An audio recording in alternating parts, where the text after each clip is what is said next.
চট্টগ্রামের মিরসরাই উপজেলায় জাসাসের উদ্যোগে ধানের শীষের পক্ষে পথসভা ও লিফলেট বিতরণ কর্মসূচি অনুষ্ঠিত হয়েছে। শনিবার বিকেলে উপজেলার বিভিন্ন এলাকায় আয়োজিত এই কর্মসূচিতে স্থানীয় নেতাকর্মী ও সমর্থকদের অংশগ্রহণে প্রচারণা কার্যক্রম পরিচালিত হয়। অনুষ্ঠানে সভাপতিত্ব করেন জাসাস মিরসরাই উপজেলা সভাপতি মেশকাত হোসেন চৌধুরী। অনুষ্ঠানটি সঞ্চালনা করেন উপজেলা সেক্রেটারি মাসুম বিল্লাহ এবং সহযোগিতায় ছিলেন জাসাস নেতা জসিমউদ্দিন। কর্মসূচিতে উপস্থিত নেতাকর্মীরা সাধারণ মানুষের মাঝে ধানের শীষ প্রতীকের মনোনীত প্রার্থী নুরুল আমিন চেয়ারম্যানের পক্ষে লিফলেট বিতরণ করেন এবং আসন্ন নির্বাচনে ভোট প্রার্থনা করেন।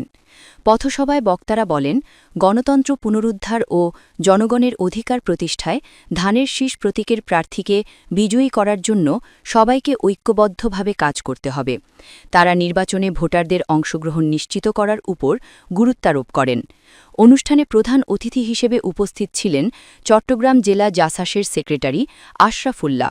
এছাড়াও উত্তর জেলা ও উপজেলা পর্যায়ের জাসাসের বিভিন্ন পর্যায়ের নেতাকর্মীরা কর্মসূচিতে অংশ নেন। উপস্থিত নেতৃবৃন্দ নির্বাচনকে ঘিরে দলীয় প্রচারণা জোরদার করার আহ্বান জানান।